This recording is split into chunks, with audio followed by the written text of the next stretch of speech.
فسبحان الذي لا يحصى امتنانه باللسان ولا بالقلم نستغفره ونتوب إليه ونشهد أن لا إله إلا الله وحده لا شريك له وأشهد أن محمدا عبده ورسوله صلى الله عليه وعلى آله وأصحابه وسلم يا أيها الذين آمنوا اتقوا الله حق تقاته ولا تموتن إلا وأنتم مسلمون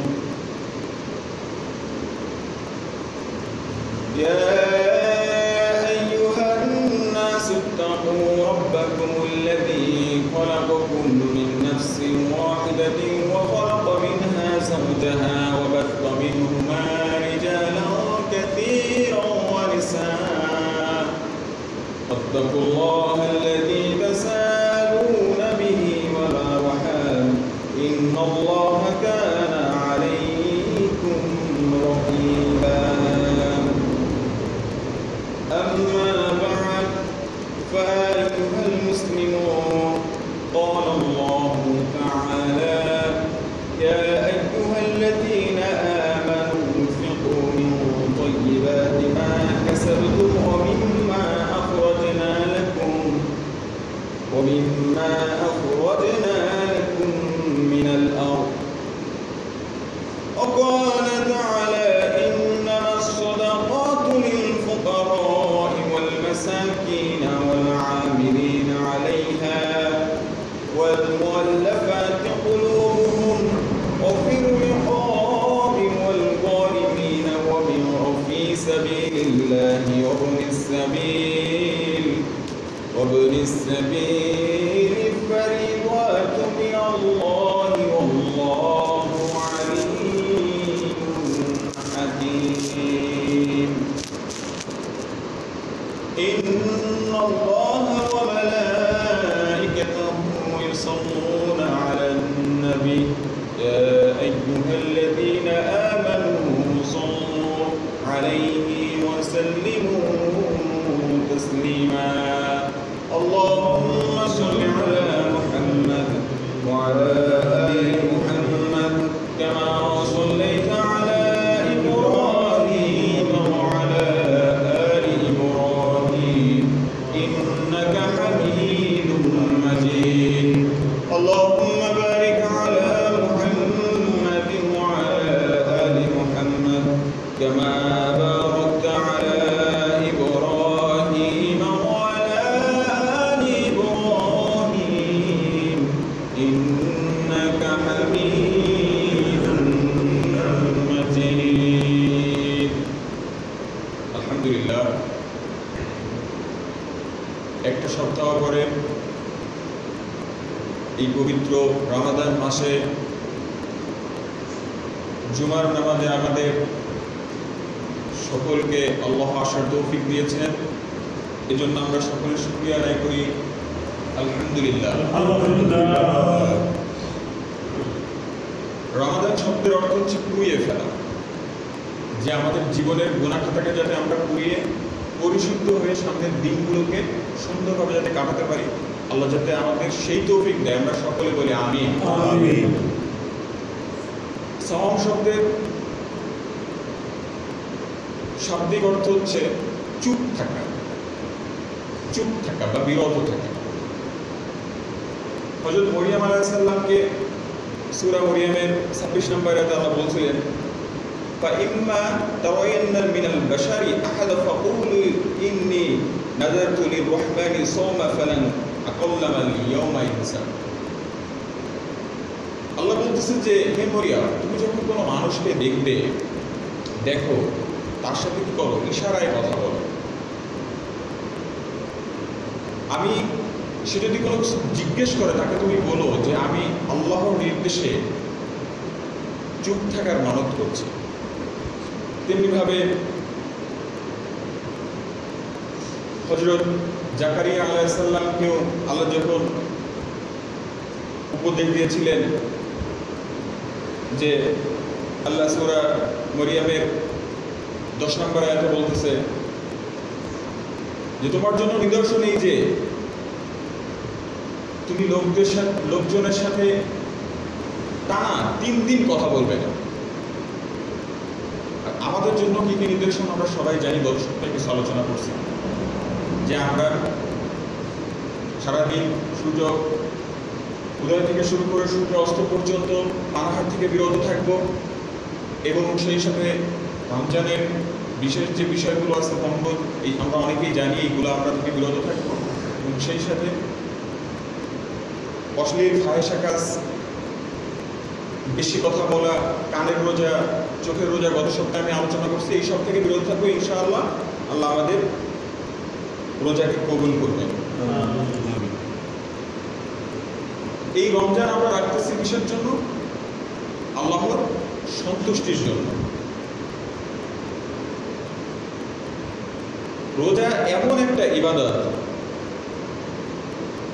যে ইবাদতটা একটা মানুষের, প্রতিটি মানুষের 3 ভাবে আসলে ইবাদত করে। একটা হচ্ছে আত্মিক মানে আত্মা, আর একটা হচ্ছে দৈহিক বা শারীরিক যেটা মানুষের শরীরে, আর একটা হচ্ছে অর্থের বা সম্পদে যেটা আমরা যাকাতের মাধ্যমে দিয়ে দিই। কারণ আপনি যদি অর্থের সম্পদের যাকাত না দেন তাহলে আপনার ওই সম্পদ বৈধ হবে না। আজকে ইনশাআল্লাহ সিয়ামের কিছু বিষয় এবং যাকাতের কিছু বিষয় নিয়ে আলোচনা করার চেষ্টা করব। আল্লাহ আমাদের তৌফিক দিন। আমিন। আল্লাহ সূরা জারিয়াতের 56 নম্বর আয়াতে বলছে, ওমা খালাকাতুল জিন্না ওয়াল ইনসা ইল্লা লিয়াবুদুন, আমি জিন ও মানুষকে সৃষ্টি করেছি আমার ইবাদত করার জন্য, অবশ্যই তারা যেন আমার ইবাদত করে। পরে আয়াতে বলছে, মা উরিদু মিনহুম মির রিজকি ওয়া মা উরিদু আন ইউতঈমুন, আমি কি তাদের কাছে কোনো রিজিক চাই? মিনহুম মানে তাদের নিকট হতে। বলতেছে যে মা উরিদু, মা না আমি চাই না, উরিদু মিনহুম তাদের নিকট হতে, মির রিজকি জীবিকা, আমি কি তাদের নিকট হতে কোনো জীবিকা চাই? আল্লাহ বলতেছে ওয়া মা উরিদু আন ইউতঈমুন, এখানে তাম শব্দ থেকে ইউতঈমুন আমি তাদেরকে রিজিক দেই।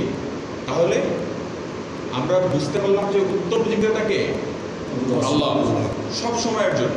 আপনি যদি মনে করেন এই রমজানে যদি আমি একটু বেশি ইবাদত করতে যাই হয়তো আমার কাজটা করা হবে না, হয়তো বা আমার রিজিকের ওইভাবে আমি ব্যবস্থার সমাধান করতে পারবো না, কিন্তু আল্লাহ আপনাকে বলেই দিচ্ছে যে আপনার রিজিকের ব্যবস্থা আল্লাহ নিজে করবে। এই জন্য সূরা জুমার 10 নম্বর আয়াতে আল্লাহ কি বলছেন যে যখন সালাত শেষ হয় তখন তোমরা জমিনে ছড়িয়ে পড়ো, কিসের সন্ধানে? রুজিকের সন্ধানে, রিজির সন্ধানে, এবং আমি হচ্ছে উত্তম রিজিক দাতা। এখন আমরা যারা মনে করি যে না সারা জীবন মসজিদে পড়ে থাকতে হবে, দিনের পর দিন সংসার ছেড়ে সব কিছু ছেড়ে মসজিদে বসে বসে শুধু আল্লাহর ইবাদত করবো, এটা কি আল্লাহ বলছেন? এটা কি আল্লাহর আয়াত অমান্য করা হচ্ছে না? হচ্ছে কিনা? কাদিয়ানীরা একটা আয়াতে অমান্য করছিল তাই তারা কাফের।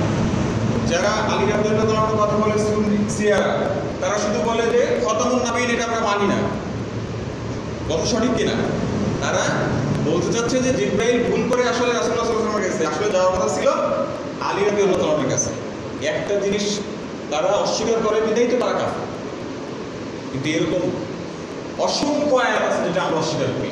এই কোরআনে 900 উপরে আয়াত আছে শুধু জিহাদের কথা বলছে, শুধু জিহাদের কথা বলছে। আমরা অনেক আয়াত আমরা সবাই জানি, কিন্তু আমরা না যে এটা আমাদের জন্য, এটা অন্যদের জন্য, আমরা সবসময় এটা এড়ায় চলার চেষ্টা করি। আজকে বাংলাদেশে বলা হয় যে সকল ক্ষমতার উৎস জনগণ, এটা সরাসরি মানে নাউজুবিল্লাহ। আপনি চিন্তা করেন সকল ক্ষমতার উৎস কি জনগণ? একমাত্র আল্লাহ সুবহানাহু ওয়া তাআলা। কোরআনের আয়াতের অস্বীকার করা না, আমরা কিন্তু এনাদেরকে কাফের বলতে পারতেছি না। এটাই কিন্তু আমাদের ভাই, আমরা কিন্তু এই ভাইদের সাথেই আছি। এরকম অসংখ্য আছে আল্লাহ বলছে যখন তোমরা কারো বাড়ির পিছন দিক থেকে প্রবেশ করো না, কোথা থেকে প্রবেশ করো না? সামনের দিক থেকে। কিভাবে? সালামের। এটা কি আদেশ না আল্লাহর? অবশ্যই আদেশ, এটা কোনো ছোট আদেশ না। আপনাকে এই আদেশটাও অবশ্যই মান্য করতে হবে, সেটা আপনার নিজের বাড়ি। এখন এটা যদি আপনি না করেন তাহলে কি আল্লাহর আদেশ অমান্য করা হচ্ছে না? অবশ্যই অমান্য করা হচ্ছে। তো যাই হোক, সিয়াম দুই প্রকার আমরা জানি। একদম সংক্ষেপে কিছু বিষয়ে আমি টাচ দিয়ে যাচ্ছি। আমরা সবাই অনেক বিষয় জানি, তারপরে সংক্ষেপে কিছু বিষয় টাচ দিয়ে যাচ্ছি। সেটা হচ্ছে সিয়াম দুই প্রকার, একটা হচ্ছে ফরজ আর একটা হচ্ছে নফল। আর সিয়ামের গুরুত্ব যে অনেক বেশি সেটা তো আর বলার অপেক্ষা রাখে না। একটা মানুষ সালাত পড়তে আসছে, টুপি আর জামা আনে নেয়, ঠিক আছে? টুপি আর জামা আনে নেয়, আসলে সে কি মুসল্লিগুলো কাউন্টেড হবে? রমাদান মাসে অনেকে আছে, আমরা যারা রোজা রাখি সারাদিন, অনেকেই আছে ঠিক মতো নামাজ পড়ে না। এরপরে তারাবির নামাজ পড়ার ভিতরে কোনো উৎসাহ নাই, ওইটাও ওরকম হয়ে যায়, ঠিক আছে? তো এই জিনিসগুলো আমাদের খেয়াল রাখতে হবে অবশ্যই। এবং সব থেকে আরেকটা বড় বিষয় হচ্ছে আমরা ছোটো ছোটো গুণাগুলোকে অনেক সময় বুঝতে পারি না, যেটা আমাদের হয়ে যাচ্ছে। কিন্তু ছোটো ছোটো গুণাগুলোকে আল্লাহ কাউন্ট করবেন না? আল্লাহ করবেন কিনা? আল্লাহ ছোটো ছোটো যে গুণাগুলো আছে সেগুলো কাউন্ট করবেন, বড় বড় যে গুণাগুলো আছে সেগুলোও কাউন্ট করবেন। কারণ সূরা কাহফের 49 নম্বর আয়াত আল্লাহ বলছে, আউদিউল কিতাবু ফাতারাল মুজরিমিনা মুশফিকিনা মিম্মা ফিহি ওয়া ইয়াকুলুনা ইয়া ওয়াইলাতানা মা লিহাদা ইয়া ওয়াইলাতানা মা লিহাদাল কিতাবি লা ইউগাদিরু সগীরা ওয়ালা কাবীরাতান ইল্লা আহসাহা। আল্লাহ বলতেছে, তোমাদের আমলনামা যখন পেশ করা হবে, যখন অপরাধীরা সেই আমলনামা হাতে নিবে দেখবে, তখন তারা আতঙ্ক ভীতগ্রস্ত হয়ে পড়বে।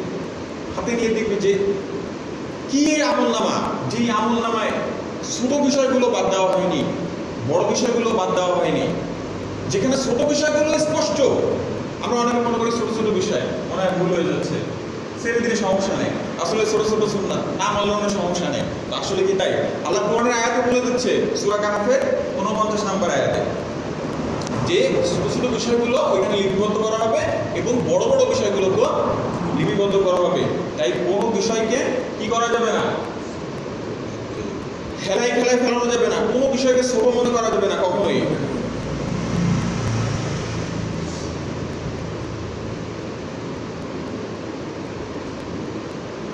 রমজান হলো এমন একটা ইবাদত, আমরা সকলেই জানি এই ইবাদতের সব, এই ইবাদতের প্রতিটি বিষয় আল্লাহ নিজে দিবে, তার নিজের কাছে রাখছে, কত দিবে তার কোনো লিমিটেশন নেই। এবং রয়্যান নামক দরজা থেকে, তাদের রয়্যান নামক দরজা তাদের জন্য যারা সিয়াম পালন করে। এবং রমজান হচ্ছে বিভিন্ন আমলের বিভিন্ন গুনাহের কাফারা। যেমন আমরা বলতে পারি কয়েকটা, যেরকম ইহরাম, এরপরে ইহরাম যদি কোনো ত্রুটি থাকে, এরপর হচ্ছে আমরা যে পশু পাখি শিকার করি, এরপরে কেউ যদি অসুস্থ হয়, তারপরে কোরবানির যে ছোটোখাটো বিষয়গুলো থাকে, এইসব অনেক বিষয়ে কাফারা হচ্ছে সিয়াম। সিয়ামের মাধ্যমে এইসব যে ভুল ত্রুটিগুলো হয়, এগুলো আল্লাহ রমাদানের রোজার মাধ্যমে কাফার হিসেবে সেগুলো মাফ করে দিতে পারে। এরপরে আসি নিয়ত সম্পর্কে। আমরা সকলে জানি মুখে নিয়ত করার কোনো কারণ, আল্লাহ সূরা আলে ইমরানের 119 নম্বর আয়াতে বলছে, ইন্নাল্লাহা আলিমুম বিদাতিস সুদূর, যে আল্লাহ প্রত্যেকটি মানুষের কিসের কথা জানে? অন্তরের কথা জানে। আপনি যে জুমার নামাজ পড়তে আসেন, আল্লাহকে বুঝতেছে না? অবশ্যই বুঝতেছে। তাই আপনাকে উচ্চারণ করে বলতে হবে না যে আমি রোজা রাখতেছি, যেটা আমাদের দেশে প্রচলিত আছে। এরপরে সাহারির বিষয়ে একটু বলি। সাহারি হচ্ছে একটা বরকতময়, এত বেশি বরকত সাহারি, আল্লাহ রাসূল বলতেছেন, হালুম্মা ইলাল গদাই মুবারাকা, তুমি কি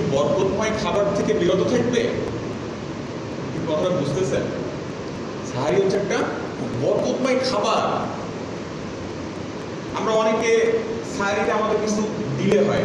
যেমন সাহারির সব থেকে উত্তম ব্যাপারটা হচ্ছে যে আপনি সাহারি শেষ করার পরে অন্তত যদি 50টা আয়াত পড়ার মতন সময় বাকি থাকে, সেটা ধরেন যে যেমনভাবে করতে পারেন। যদি 10 মিনিট, আমি বললাম আমার হিসাবে যে 10 মিনিট কি 7 মিনিট এরকম, তো এই টাইমে যদি থাকে, আল্লাহ রাসূল করতেন কি, যখন সাহারি খাওয়ার পরে 50 আয়াতের মতো এরকম একটা সময় থেকে এর শেষ করে এরপরে ফজরের আজান হলে সুন্নাত নামাজটা পড়ে একটু গড়াগড়ি করতেন, বিছানায় একটু কায়েল করতে গড়াগড়ি করতেন। এটা একটা সুন্নাত, আপনারা যারা করতে পারবেন আসলে একটা সুন্নাত আপনার অটোমেটিক আদায় হয়ে যাবে। কারণ প্রতিটি বিষয়, কারণ রাসূলই হচ্ছে আমাদের উত্তম আদর্শ। সে যেটা আমাদেরকে শিখিয়ে দিয়ে গেছে, যেটা করতে বলছে, অবশ্যই আমাদেরকে সেই দিকে খেয়াল রাখতে হবে এবং সেই বিষয়ে আমল করতে হবে। আমি রমজানের শুরুতে সবাইকে অনুরোধ করছিলাম যে অন্তত আপনারা এই রমাদানে যদি কোরআনের অর্থ সহকারে কোরআনটাকে আপনারা পড়তে পারেন, অন্তত কোরআনের অর্থটা জানেন। কোরআন না করতে বলে যদি কোরআনের অর্থটা যাতে বুঝতে পারেন সেই বিষয়ে একটু খেয়াল রাখবেন। আমি জানি না আপনারা কীভাবে করতেছেন, অটোমেটিক অলরেডি আপনার 7 দিন হয়ে গেছে, কারণ রমজান মাস এত দ্রুত যায়। দেখতে দেখতে 7 দিন চলে গেছে, আমরা কে কি করতে পারছি 7 দিনে জানি না, কিন্তু রমাদান কিন্তু চলে যাবে। আর এই রমাদান মাস থেকে যদি আপনি আপনাকে পরিশুদ্ধ না করে নিতে পারেন, আল্লাহর কাছ থেকে যদি আপনি আপনার গুনাহটাকে মাফ করায় না নিতে পারেন, তাহলে আপনার মতো কপাল পোড়া আর কেউ নাই। তো সাহারির আরেকটা বিষয় হচ্ছে অধিক সওয়াব অবশ্যই। 3 নাম্বার আরেকটা ব্যাপার হচ্ছে যে ইহুদি নাসারারা সাহারিটা কি করতো, যে ইহুদিদের নাসারি কোনো সাহারির সেরকম সিস্টেম ছিল না। আমরা যদি এইভাবে সুন্দরভাবে মানি তাহলে কি ওদের রীতির মতন হবে না, আমাদের মুসলিমদের রীতি একটা খুব সুন্দর একটা রীতি হবে। 4 নম্বর বিষয় হচ্ছে সাহারি খেলে আপনার শরীরে একটা শক্তি আসে। যারা ভোররাত্রে খান, খাওয়ার পরে কিন্তু শরীরে একটা শক্তি থাকে, সারাদিন আপনি না খেয়ে থাকবেন, শক্তি কাজ করে। না খেতে পারলে কিন্তু ওই শক্তিটা কাজ করে না, এটা একটা বড়। এবং সেই সাথে সাহারিতে চেষ্টা করবেন 2-1টা খেজুর খাওয়ার জন্য, এটা একটা সুন্নাত যদি সম্ভব হয়। সব থেকে বড় সাহারি একটি বড় কল্যাণ। রাসূলুল্লাহ সাল্লাল্লাহু আলাইহি ওয়াসাল্লাম বলছেন, ইন্নাল্লাহা ওয়া মালাইকাতাহু ইউসাল্লুনা আলাল মুতাসাহহারিন। আল্লাহ রাসূল বলতেছে, নিশ্চয়ই আল্লাহ ও তার ফেরেশতাগণ যারা সেহরি করে এদের জন্য কি করে, এদের জন্য দোয়া করে। সুবহানাল্লাহ ওয়া বিহামদিহি সুবহানাল্লাহিল আযীম। এই বরকত থেকে আমরা কেউ মাহরুম না হই, এদিকে আমাদের অবশ্যই খেয়াল রাখতে হবে। এবং সবসময় একটা জিনিস মাথায় রাখতে হবে যে অবশ্যই ইসলামের প্রতিটি বিষয় আমাদের জন্য উত্তম এবং আমাদের জন্য ভালো। প্রতিটি বিষয়, সেটা ছোট হোক, কিন্তু প্রতিটি বিষয় আমাদের জন্য উত্তম। ইফতারের বিষয়ে কিছু কথা বলবো, আমরা অনেকে জানি, তারপরে একটু রিভাইজ করেন। কারণ এই বিষয়ে যত আপনি রিভাইজ করবেন তত আপনার জ্ঞান বাড়বে, আর যত আপনি শেয়ার করবেন তত জ্ঞান বাড়বে। ইসলাম এমন একটা জিনিস, এটা হচ্ছে আপনি যত ইউজ করবেন তত আপনি জানতে পারবেন। ইফতার শব্দের অর্থ, ইফতার শব্দের অর্থ হচ্ছে নাস্তা করা। আমরা অন্য সময় নাস্তা করি, ঠিক রমাদানে আমরা যে ইফতারিটা করি এটা হচ্ছে নাস্তা। আর এই নাস্তা করাটা কি সুন্নাত। এখন বাই এনি চান্স আপনি এমন একটা জায়গায় আছেন যে ইফতারের টাইমটা আপনি ইফতারি করতে পারলেন, আপনার মনে করার কোনো কারণ নেই আপনার রোজা হয়নি। আপনি এমন একটা জায়গায় আছেন যে আপনি পানিটাও পাচ্ছেন না, হতে পারেন আপনি একটা যুদ্ধে আছেন, সেখানে আপনার কাছে পানিও নেই, সেখান থেকে আপনি যে আসবেন আপনার ব্যারাকে সেই টাইমও আপনার নেই, ঠিক আছে? তাহলে আপনার দেখা গেলে 1 ঘন্টা লেট হয়েছে। আপনাকে মনে করার কোনো কারণ নেই। অনেকে মনে করতে পারেন যে হয়তো বা ইফতারি করতে পারি নাই, মনে হয় আমার রোজাটা পাইনি, এটা মনে করার কোনো কারণ নেই। এটা হচ্ছে সুন্নাত, ইফতারের বিধানটা। এরপরে সময়টা আমাদের দেশে খুবই একটা ভুল ডিসিশন, যেটা আমরা অনেক লেট করে ফেলি। অনেক সময় আমাদের 5 মিনিট 6 মিনিট উপরে লেট হয়ে যায় অনেক সময়। কিন্তু আল্লাহ রাসূলের সহিহ হাদিস অনুযায়ী সূর্য অস্ত যাওয়ার সাথে সাথে তোমরা সাহারি করে নাও, এবং এই সাহারিতে কি আছে, অবশ্যই বরকত আছে। এরপরে খাবারের যে মেনু, আমরা কি খেতে পারি ইফতারিতে? সবসময় প্রথমত চেষ্টা করবো একটা খেজুর দিয়ে শুরু করার, এরপরে পানি, এরপরে আপনি তরল জাতীয় জিনিস খেতে পারেন। এরপরে এমন কোনো খাবার যাতে আপনার শরীরের জন্য ক্ষতি হয়, আমাদের সমাজে বিশেষ করে ভাজা পোড়াটা বেশি খাওয়া হয়, যেটা কিন্তু শরীরের জন্য অনেক বেশি ক্ষতি হয় ওই সময়টা। এটা মেডিকেল সায়েন্সের থেকে এটা স্টোমাকের যে কী পরিমাণ ক্ষতি করে এটা আপনি বুঝতে পারতেছেন, তো অনেক বেশি ক্ষতি করে। এই জন্য আপনি ঠান্ডা খাবার খাওয়ার জন্য চেষ্টা করবেন। আমাদের অনেকের একটা ধারণা যে রমজান মাসে যত খাই কোনো হিসাব নেই। আপনি দেখবেন মানুষ বলে যে রমজান মাসে খাইলে কোনো হিসাব নেই, এটা কি কোনো কথা হতে পারে? আল্লাহ বলছে তোমরা কোনো জিনিসের অপচয় করো না, কোনো জিনিসের তোমরা খাও কিন্তু অপচয় করো না। আপনি খান আপনার লিমিটেশন অনুযায়ী, আপনার পেট যতটুকু পুরে, আপনার 5 জন আপনার মেম্বার আছেন, 5 জন যতটুকু খাবার লাগে অতটুকু খাবার আপনি রেডি করেন। আপনি এমন খাবার রেডি করলেন 20 জন খেতে পারবেন, কিন্তু খাইলে না নষ্ট করে ফেলে দিলেন, যেটা শহরে হয়। এত বেশি হয় শহরে একজনের ইফতারির টাকা দিয়ে, একদিনের ইফতারির টাকা দিয়ে আমার মনে হয় অনেকের যে 1 মাসের ইফতারি হয়ে যায়। এত টাকা এরা নষ্ট করে, এত টাকা নষ্ট করে, এই জিনিসগুলো করা যাবে না কোনোভাবে। এরপরে 6 নম্বর যে বিষয়টা বলবো সেটা হচ্ছে যে রোজাদারকে ইফতারি করানোর যে সব আমরা সকলেই জানি, এখানে কার্বন মতো করার কোনো কিছুই নেই। আপনি অনেক মনে করতে পারেন যে আমার কিছু কমে গেল কিনা, আপনার কমে গেল না, সেও আপনারটা তো আপনি পাচ্ছেনই। আরও যদি আপনি সেটা সামান্য দিয়ে আপনি মনে করতে পারেন যে আমি ইফতারি করবো, আমার সামর্থ্য নাই, পেট করে তো খাওয়াইতে পারতেছি না, এটা চিন্তা করার কিছু নাই। আপনি একটা খেজুর দিয়ে ইফতারি করেন, তাও আপনি ওই সম পরিমাণ সব পাবেন। সুবহানাল্লাহ। এরপরে ইফতারির আগে যে দোয়ার যে একটা ব্যাপার আমরা মনে করি, এই বিষয়ে আবু দাউদ, এরপরে তিরমিজি শরীফে, ইবনে মাজাহ, বিভিন্ন জায়গায় বিভিন্ন বর্ণনা আছে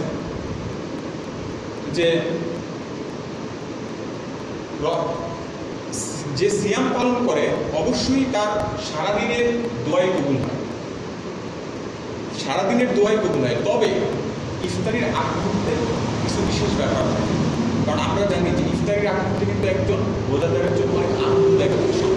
আপনি যদি ওই সময় আল্লাহ যেতে পারেন তো আলহামদুলিল্লাহ, তো সেজন্য আল্লাহ আপনার এই দোয়া কবুল করতে পারেন। 10 নম্বর যে বিষয়টা আমি বলবো সেটা হচ্ছে, অনেকের একটা ধারণা আছে এবং আমাদের অনেক মসজিদ থেকে অনেক আমল ভেসে আসে, অনেকে অনেক ধরনের আমল করে ইফতারের আগে, বিশেষ করে আমরা অনেকেই জানি যে এরকম কোনো আমল আসলে আছে কিনা। সহিহ হাদিসের আলো আসলে কোনো আমল নেই ইফতারি আগে, আপনার এরকম বিশেষ কোনো আমল নেই। আপনি বসবেন, আপনার ফ্যামিলিকে সাহায্য করবেন, ইফতারিটা রেডি করবেন, সবাইকে নিয়ে বসবেন, একটু দোয়া করলেন নিজের জন্য, ঠিক আছে? কারণ আপনি যদি আপনার নিজের জন্য দোয়া না করেন তো আল্লাহ আপনাকে মাফ করবেন না, আপনার কাছে আল্লাহর কাছে চাইতে হবে, হাত তুলে আল্লাহর কাছে আপনাকে চাইতে হবে, নাহলে আল্লাহ আপনাকে মাফ করবে কেন? তো যাই হোক, এই ছিল রামাদানের ছোটো ছোটো কিছু বিষয়। এরপরে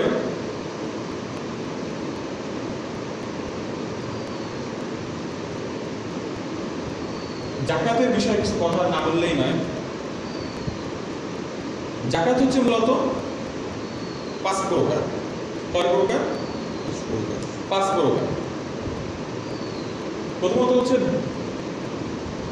বিচরণশীল গবাদি পশু। অবশ্য আমাদের সমাজে এখন ওইভাবে নাই, তারপরও জানতে হবে আমাদের, সেটা গরু, ছাগল, উট, দুম্বা, যাই হোক না কেন। 2 নম্বরে হচ্ছে সোনা রূপা। এই সোনা রূপার বিষয়ে একটু কথা বলি, আমরা সকলে জানি, তারপরও আর একটু বলি। সেটা হচ্ছে 7.5 ভরি যে সোনা, 7 ভরি যে সোনা, 7 ভরি সোনা কিন্তু অনেক দাম, এটা কিন্তু সবার কাছে থাকে না। কিন্তু 52 তোলা বা 52.5 তোলা, 52 তোলার বেশি, 52.5 তোলার যে রূপা, এই পরিমাণ সম্পদ বা এই পরিমাণ রূপ কিন্তু অনেকের কাছে থাকে। ধরেন আমাদের বর্তমান মূল্যের যদি আমি বলি, ধরেন 40,000 টাকা, যদি আমি নগদ টাকার হিসাবে 40,000 টাকা কিন্তু অনেকের কাছে থাকে। 1 বছর পরে মজুর খাবারের পরে ওইখান থেকে কতটুকু দিতে হবে? 2.5%। এই বিষয়টা আমাদের খেয়াল রাখতে হবে। কারণ আমি মনে করতে পারি সোনা তো আমার কাছে নাই, রূপার হিসাব কিন্তু আর বললাম, কিন্তু সোনার দাম কিন্তু আপনার ওই 7 ভরির দাম কিন্তু অনেক আছে, 3.5 লাখ টাকার উপরে তো আসবেই।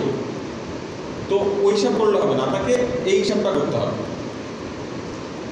এরপরে আমি খুব শর্টে বলতেছি কারণ আসলে সময় অনেক কম। নগদ টাকার হিসাবটাও একই রকম, যদি আপনার সঞ্চিত থাকে ওই পরিমাণ, ওই একই টাকার পরিমাণ, তাহলে আপনার ওই টাকা 2.5% দিতে হবে। এরপরে ব্যবসার ক্ষেত্রে, এই ক্ষেত্রে কিছু ভুল আমরা অনেক সময় করি। যে ব্যবসার ক্ষেত্রে হচ্ছে আপনার যদি কোনো মাল ক্রয় করা থাকে, সেটা আপনার গোডাউনে থাকতে পারে, দোকানে থাকতে পারে। ধরেন আপনার একটা ফ্ল্যাট কেনা আছে, এটা আপনি বিক্রয় করবেন, ক্রয় করেন আবার বিক্রয়ের জন্য। এরপরে ধরেন আপনার জমি থাকতে পারে, আপনার একটা গাড়ির শোরুম আছে, 5টা গাড়ি থাকতে পারে, এগুলো আপনার কেনা না? প্রতিটা জিনিস কিন্তু আপনার কেনা। এরও ওই একই রকম হিসাব, আপনার ওই টাকার আপনার 2.5% দিতে হবে। যদি আপনার ধরেন 100 টাকা হয়, 2.5 টাকা। এরপর হচ্ছে কৃষি জিনিস যেগুলো আছে, উৎপাদনশীল ফসলাদি, ফসলাদিকে এটাকে বলা হয় ওষুধ। ওষুধের ব্যাপারটা হচ্ছে এ বিষয়ে আল্লাহ স্পষ্টভাবে জানা দিচ্ছেন। আমাদের সব থেকে একটা গাফিলতি আমি মনে করি যে অনেকে হয়তো এই গাফিলতিটা জড়ায় যায় যে ওষুধটা ঠিক মতো দেওয়া হয়। জাকাত অনেকে দেয়, কিন্তু ফসলের যে ওষুধটা যে ঠিক মতো দিতে হবে, এই ঠিক মতো দেওয়া হয় না। এখানে সেচের ব্যাপার অনেক, এখানে ইসলাম, কারণ আমাদের কোনো জমি তো আর সরকারের না, সব জমি তো আমাদের মালিকাধীন। এখানে অনেক আলোচনা আছে। যাই হোক, সরকারের যে জিনিসটা বলতে চাচ্ছি যে আপনাকে ওষুধ দিতে হবে আপনার যখন ফসলটা উঠবে। আপনার যখন ফসলটা উঠবে তখনই আপনাকে কী করতে হবে? ওষুধটা দিতে হবে। আল্লাহ সূরা আনআমের 141 নম্বর আয়াতে বলছে, ওয়া আতু হাক্কাহু ইয়াওমা হাসাদি। এখানে হাসাদি শব্দের অর্থ হচ্ছে কর্তন করা বা কাটা। কথাটা বুঝতে হবে। আপনি যখন কাটলেন এবং যখন বাড়িতে আনলেন, আপনাকে তার পরপরই দিতে হবে। আপনি যদি মনে করেন আমি আনলাম, বাড়িতে রাখলাম, খাইলাম, 2 মাস পরে দিই, এটা কিন্তু আল্লাহ কিন্তু সরাসরি কোরআনে বলে দিচ্ছে সূরা আনআমের 141 নম্বর আয়াত, যে আপনি যখন কাটবেন তখন আপনি নিয়ে আসবেন বাড়িতে এবং তারপরে আপনি ওষুধ আদায় করবেন। এটা যদি বৃষ্টির পানিতে হয় তাহলে আপনি দেবেন 10%, স্বাভাবিক যে একটা আমরা ধারণা দিই, মানে বুঝি যেটা আমাদের ভাষায়। আর যদি আপনি সেচের পানিতে দেন তাহলে 5%, যে সম্পদই আপনার হোক না। এই জিনিসটা আপনাকে মাথায় রাখতে হবে যে হাসওয়াদি মানে কাটার পূর্বে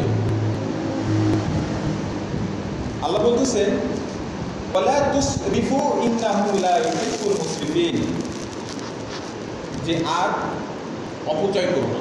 যে কথাটা একটু আগে বলতেছিলাম, নিশ্চয়ই তিনি অপচয়কারীদের কি করেন? অপছন্দ করেন। এরপরে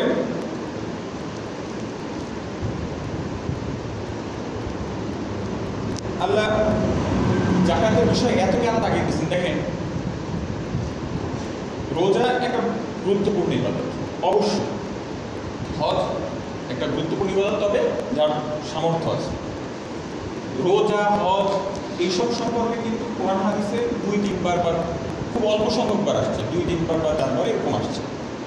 কিন্তু জাকাতের সম্পর্কে কিন্তু অনেকবার আসছে। শুধু তাই না, ওয়াকিমুস সালাহ ওয়া আতুজ যাকাত, যেখানে আপনি সালাতকে কায়েম করার কথা বলতেছে, প্রতিষ্ঠিত করার কথা বলতেছে, সেখানেই আপনার কেন বলতেছে? কারণ সালাত যেরকম আপনাকে পরিশুদ্ধ করবে, আপনার বডিটাকে করবে, সেই সাথে কারণ ইন্না সালাতা তানহা আনিল ফাহশাই ওয়াল মুনকার, নিশ্চয়ই সালাত অশ্লীল এবং ফাহিশা কাজ থেকে বিরত রাখে। ঠিক তেমনি আপনার সম্পদকে পরিশুদ্ধ করবে কে? সম্পদকে পরিশুদ্ধ করতে গেলে আপনাকে জাকাত দিতে হবে, এবং এই জাকাতের যাতে একটা পরিপূর্ণতা থাকে। আল্লাহ জাকাত কাদের দিতে হবে এটা বলে দিচ্ছে না? সূরা তাওবার 60 নম্বর আয়াতে আল্লাহ কিন্তু স্পষ্টভাবে বলে দিচ্ছে যে কাদেরকে জাকাত দিতে হবে। এই বিষয়গুলো আমরা সবাই কম বেশি জানি। তার ভিতরে আমি যে কথাটা বলতেছিলাম যে এই জন্য আপনাকে কী করতে হবে? আপনার সম্পদকে পরিশুদ্ধ করতে গেলে আপনাকে সুন্দরভাবে জাকাতের ব্যবস্থা করতে হবে, এবং অবশ্যই আপনাকে জাকাত দেওয়ার চেষ্টা করতে হবে। কারণ আপনি যখন জাকাত দিবেন, সূরা রুমের 39 নম্বর আয়াত আল্লাহ বলছে, ওমা আতাইতুম মির রাব্বিল ইয়ারআবু ফি আমওয়ালিন নাস ফালা ইয়ারবু ইনদাল্লাহ ওমা আতাইতুম মিন যাকাতি তুরিদুনা ওয়াজহাল্লাহি ফাউলাইকা হুমুল মুদঈফুন। এখানে রিবা শব্দের অর্থ হচ্ছে সুদ। ওমা আতাইতুম, তোমরা কি করো? যে সুদ তোমরা দিয়ে থাকো, আল্লাহ বলছে যে তোমরা যে সুদ দিয়ে থাকো। আমরা অনেকে টাকা লাগাই, আল্লাহ কিন্তু সেই উদ্দেশ্যে কথা বলছে, যে তোমরা যে সুদ তোমরা দিয়ে থাকো কিসের জন্য? কিছু পাওয়ার জন্য, কিছু পাওয়ার জন্য, মানে বৃদ্ধি করার জন্য। আমার সম্পদ থেকে 1000 টাকা 20 টাকা একটা ধারণা দিলাম, ঠিক আছে, পাওয়ার জন্য। মূলত আল্লাহর কাছে কি এটা বৃদ্ধি? আল্লাহ বলছে যে এটা আল্লাহর কাছে বৃদ্ধি না, এটা আল্লাহর কাছে বৃদ্ধি, আল্লাহর কাছে বৃদ্ধি না। আল্লাহ বলছে যদি তোমরা আল্লাহকে সন্তুষ্টি করতে চাও তাহলে কি করো? ওমা আতাইতুম মিন যাকাতি, তোমরা যাকাত দাও বা সাদকা করো, যাকাত দাও। তুরিদুনা, মানে তোমরা যে চাচ্ছ লাভবান হইতে, আমরা প্রত্যেকে লাভবান হইতে চাই না? আমরা প্রত্যেকে চাই লাভবান হইতে। তোমরা যে চাচ্ছ যে লাভবান হবা, যদি তুরিদুনা, তোমরা যদি দাও, তুরিদুনা ওয়াজহাল্লাহ, আল্লাহর সন্তুষ্টির জন্য তোমরা যদি যাকাত দাও, ফাউলাইকা হুমুল মুদঈফুন। মুদঈফুন শব্দের অর্থটা হচ্ছে আপনি সমৃদ্ধশালী বা ধনী, বা আপনার ওই সম্পদ বাড়ানো বা সম্পদ পরিশুদ্ধ করার অনেক অর্থ দ্বারা। মানে আপনি কথাটা বুঝতে পারছেন, আপনি যদি রিবা সুদ খান তাহলে হবে কি, আপনার আল্লাহ এটা পছন্দ করতেছেন না, এটা আরও আপনার গুনাহ হচ্ছে, আপনার সম্পদ কিন্তু বাড়তেছে না, কমতেছে। আপনি যদি যাকাত দেন তাহলে আপনার সম্পদ বাড়বে এবং সেই সাথে গিয়ে খুশি হবে। আর আমাদের প্রত্যেকটা কাজ করতে হবে কাকে খুশি করার জন্য? আল্লাহকে খুশি করার জন্য।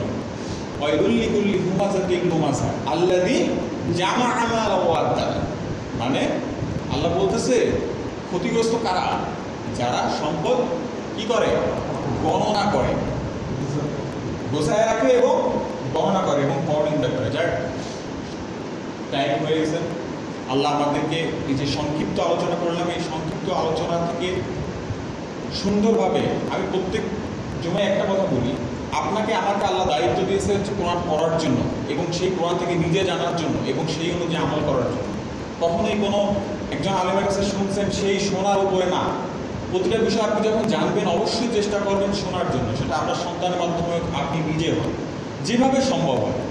এরপরে আমাদের দায়িত্ব হচ্ছে কোরআন এবং সুন্নাতের আলোকে নিজের জীবনকে গড়া, নিজের পরিবারকে করা এবং সেই সাথে আমাদের পাশের যারা পরিবার, পরিজন, পরিবেশ, গ্রাম, রাষ্ট্র সব কিছু চালানো, শুধু নিজে চালানো। নিজে কিন্তু জান্নাতে যাওয়া যাবে না।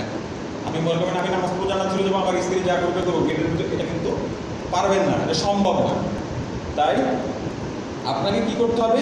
সবসময় প্রতিটি বিষয় সুন্দরভাবে খেয়াল রাখতে হবে এবং আমরা যাতে কোরআন এবং সহিহ হাদিসের আলোকে এখনও যে কয়টা দিন আছে, যাতে আমি প্রত্যেকের কাছে অনুরোধ করি অন্তত আপনাকে এই রমাদান মাসে অন্তত সূরা বাকারার অর্থটা একটু পড়েন না। আল্লাহ কী বলছে একটু নিজে দেখেন যে আল্লাহ আসলে আমাদের কী বলতে চাইছে।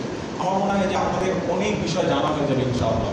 আল্লাহ আমাদের সকলকে তৌফিক দান করুক, আমিন। সুবহানাকা আল্লাহুম্মা ওয়া বিহামদিক, আশহাদু আল্লা ইলাহা ইল্লা আনতা, আস্তাগফিরুকা ওয়া আতুবু ইলাইক।